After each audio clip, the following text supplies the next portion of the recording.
way back in the book of Isaiah, the Old Testament, about 700 years before Christ came. Like if this is when Jesus Christ came, you go back 700 years before Christ, BC. There was a great prophet, Isaiah, and we have his writings, his book. And in chapter 50, very cool, chapter 50, verse 4, I think it's actually, some people might call it crazy, Jesus Christ, who hasn't even been born as a human yet, but he was living at that time in heaven. He actually spoke through Isaiah. There's other passages in the Old Testament, in the Hebrew Scriptures, that Jesus spoke through those prophets. And I'm not for sure about this, but it really seems pretty evident to me. I would put money on it if I was a gambler, but I don't gamble. Ugh. Isaiah 50 verse 4 says, "The sovereign Lord has given me an instructed tongue." Now this is Jesus talking about God the Father, and that he, Yahweh Adonai, sovereign Lord, is actually going to, when Jesus is on earth, he's going to give him a tongue, a word. And boy, did Jesus have the word of God in his lips and on his tongue. To know the word that sustains the weary. Now this is the verse I want to get to. In that verse 4 it says, "He wakens me morning by morning." So I believe the Father woke up Jesus every day, wakes us up. Sometimes it's an alarm clock, most of the time. But they didn't have alarm clocks at that time. But he wakens me morning by morning, wakens my ear. He awakens his ear to listen like one being taught. God talked to him, God the Father. Because Jesus had emptied himself of all his knowledge, and he had to learn like you and I. Sovereign Lord has opened my ears. I have not been rebellious. I have not drawn back. I mean, who can that be but Jesus? This is a servant of God, the servant of the Lord in Isaiah that's mentioned over and over. Okay, that he never got rebellious. He never rebelled against God. Not once. He never sinned. Yay. Then, and this is why I really think this is him, because it says, "I offered my back here, to those who beat me." Do you remember, if you've been with me, if you've read Matthew and other portions of the Bible, he got stripes all over his back, whip, whip, whip, whip, whip, and his bottom and everything else. Excuse me. He says, my cheeks to those who pulled out my beard. Now, this is the only passage that mentions that in the Bible, even in the New Testament. It didn't mention it, but this is a description, I think, of Jesus, the back. "I did not hide my face from mocking and spitting." They mocked him, they spit upon him, and etc. if you read on. So I think that's Jesus. What's cool about this next story in Mark, if we go back to Mark in the New Testament, Mark 1, I think it's verse 35, it says this. It says, where is it? Oh, very early in the morning. Yeah, very early in the morning it says, while it was still dark. The literal in that passage in the Greek, it was night.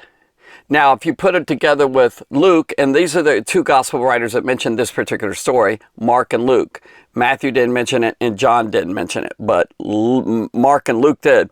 Luke, it says sort of like at daybreak. It was just dark, but it was just beginning of day. So who knows what time it is.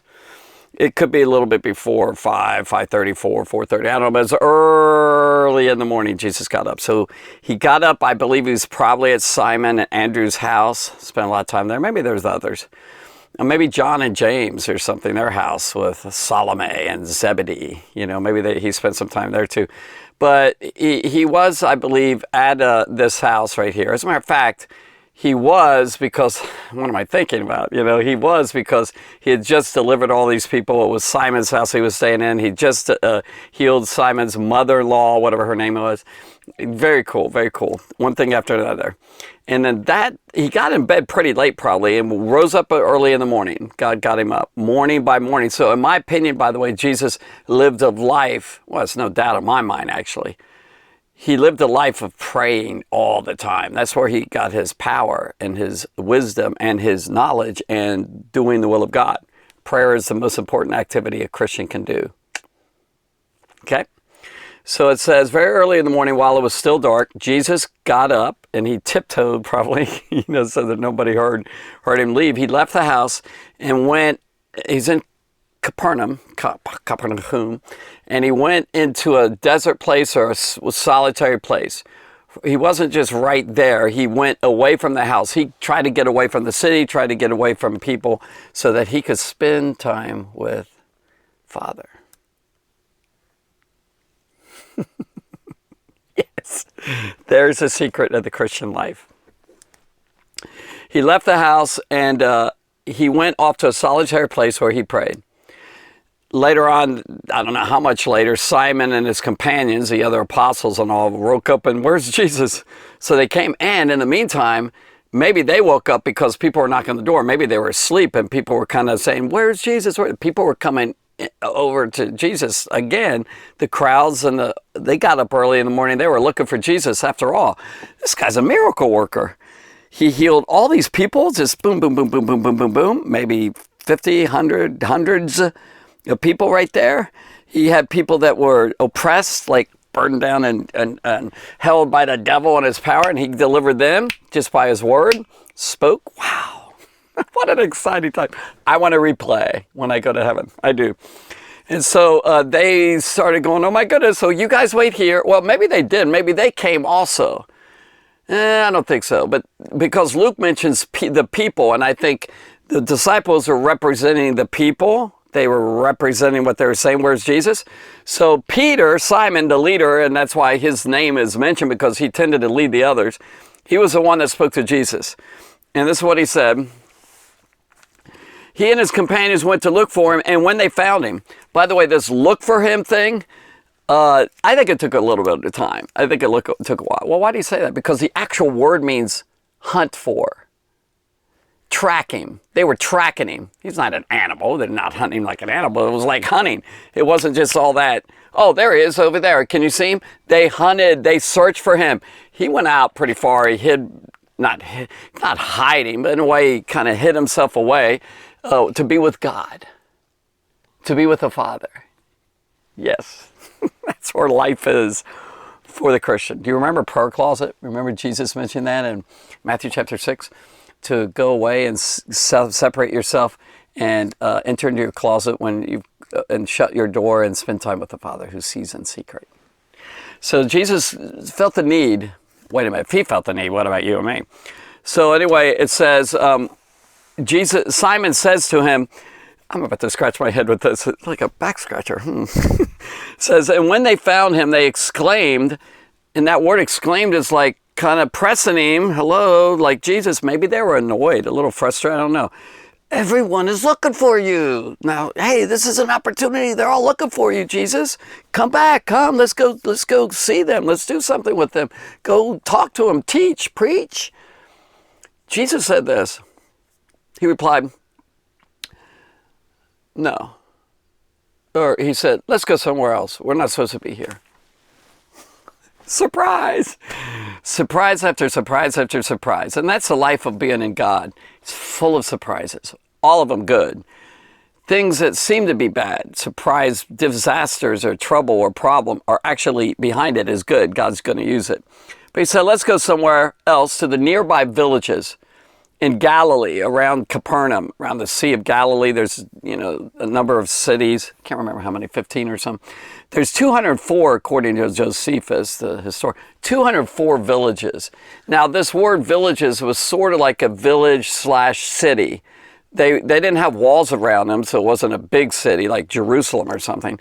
But there was just a lot of villages there, a lot of them. Like I said, 204 is what Josephus said at that time. And he lived during that century.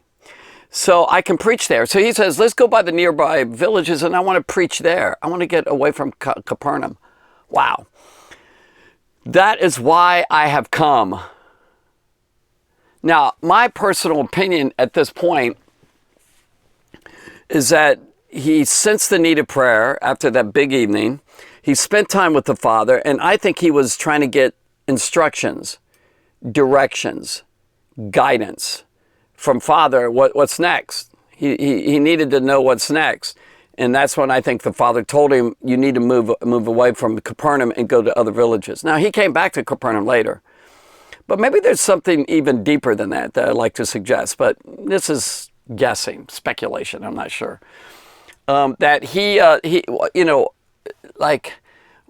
maybe he sensed that Capernaum was trying to get more miracles and things done in their lives for themselves. Because later, I hate to say this, poor Capernaum. No, not poor Capernaum, they screwed it up. Jesus really cursed them later, not cussed. Curse means he said, woe unto them, like disaster, misery, judgment. He told them that their city is going to be destroyed, and that's exactly what happened. So God, by his grace and mercy and love, did all these wonderful things for them. He does wonderful things for you and me. Don't get under the judgment of God and tick him off. He's a good, wonderful, sweet, merciful, patient God. But these guys, I think there was wrong motives possibly in them. Because all these great, mighty miracles that he did in there, and he did the most probably in this city. There's a lot of stories about it that we'll get to. And things that are not even written down, just like all those miracles that all these people were healed. I wonder what those are all about. Really cool. I would suggest that why they came to Jesus, like the Capernaum people, the Capernaumites. I would like to get you to think about, why do you come to Jesus if you do come? Why they came to Jesus, Capernaum sounds like, and I put it in a little pond, their pond. It's all about them, quote, them. Their pond, in other words, their little tiny place of, not water, I don't know what you think water, but their little needy world there, their pond, a little pond, was because they came for just physical healing. I don't know, but I could be wrong. Some of them, definitely they needed healing. And nothing's wrong with coming to God for physical healing. But what if that's all it was? They were just interested in getting their needs met. Just me. My pond, my life, my little world, if you will. Kind of fish like in a pond, and this is our little world. Come into our pond and help us in this pond. Oh, I definitely need help from God, don't get me wrong. Wasn't wrong. If it was wrong, Jesus wouldn't have healed them and did all those wonderful things for them. But why did they come? It's possible that maybe they were just looking for physical healing, or because of their oppression, like they were being oppressed by the devil, oppression. And by the way, Acts 10:38 says that Jesus Christ was sent to heal all that were oppressed of the devil. Oppressed. Oppression means weighed down, heavy, burden, bondage. They were, as governments oppress people, and people oppress people and harass them. Harassment. They were getting harassed by the enemy. So they were coming maybe just for physical healing, or oppression, or just their needs, or for deliverance. Just their needs. They're all about themselves. Why not just come to Jesus and get to sit down and find out what he has to say? What are you here for? And let me hear your teachings, and I want to change. I want to become more like God. You're a rabbi, teach us. I want to change. They wanted physical changes. They wanted help with their needs. Maybe that's all they kind of wanted. Maybe they were coming back for that at the door again. Where is he? We want to get touched by Jesus again. Instead of saying, Lord, what do you want us to do? We know you're from God. It's obvious. What do we need to do to change our lives? Maybe they're coming back with, can you help us with food now? Who knows? Maybe it was all about them. What about you? Are you like Capernaum? Do you come to God in prayer just for your physical needs? God, help us, and it's not wrong to say, give us this day our daily bread. Or maybe you're being harassed by a bully or something, and it's okay to pray about that. You need to. You may need healing. God can heal, and he wants to. Or definitely we're needy. I need God, so I come constantly to God needy me. But it's not really to try and get my needs met to make me feel good. It's to get my needs met so I can serve him. That's what life is all about, him, not you. He's the creator, you're not. He's the center of the world, the universe, and should be in the world. But most people's center is themselves. And then they just want a deliverance. So it's possible, maybe this question mark, I could fill it in by saying, maybe it was all about me. Me. Me, me, me, me, me. Me, me, me, me, me, me, me, me, me. I. Not good. Not good. I don't think it's that good. So that's what they were doing maybe. And maybe Jesus is saying, I'm not going to go back into this group because I think they're not really here coming after me for the right purpose. By the way, a lot of times people don't ever find God because they come for the wrong purposes. God's merciful and loving and kind, and he take people as they are. But some people are just about me, and they say, well, where are you, God? I have this attitude against God. No respect, no fear of God and all. And yet God is like an ocean, not a pond. And it's an infinite ocean that has no shores. God is like an ocean. And so I would suggest that we should come for God's ocean, not my pond. Certainly, again, I want to emphasize the fact God does want you to come and get your needs met.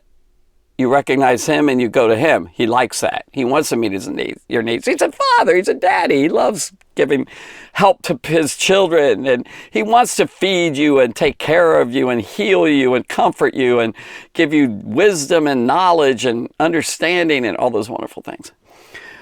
But let's go for God's ocean and not my pond or your pond. Let's go to obey God. Maybe they should go, here's a little acronym here, ocean, come to obey God. What if you came to Jesus each day and said, what do you want me to do, sir? Reporting for duty. Yeah, that's what I'm talking about. Come for obedience, or come for character change. Maybe they were just thinking about all their physical needs and all the things they needed, but they weren't thinking about their insides, which is more important than their physical, by the way. In other words, change me, help me in character, my heart, my spirit, my inwards, my desires to serve God and to do his will. Come for exalting him, God, not yourself, not for your attention, his attention.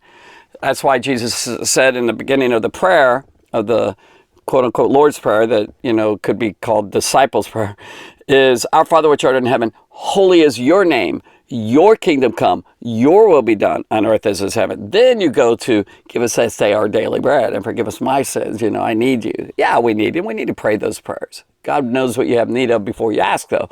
So really it should be more exalting him, for yours is the kingdom, glory, and the power.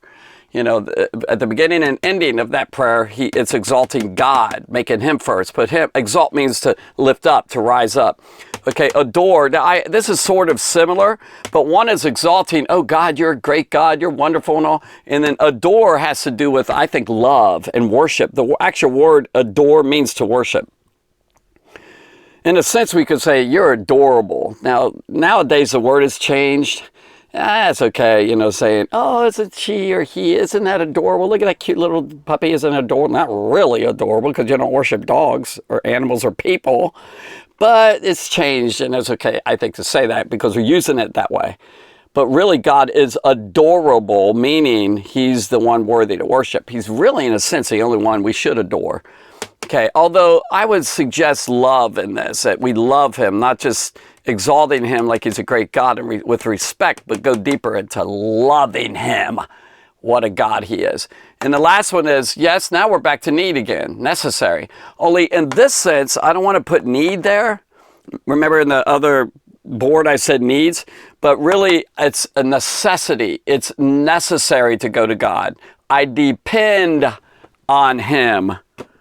It's dependence on him. In other words, it's about him. And I want his will to be done, not mine. So instead of praying that God give me life, and that's okay to pray that, but maybe say, if you want me to die for you, I'm willing, I'm good. See, it's necessary for his sake. That's the whole point. It's him, not me. That's what we should be going after. Him. His ocean, not my pond, not my needs and all. And so that's what I would suggest that we should do. And so there you go. I'm going to do another video on this passage one more time to go into something about Jesus and his life.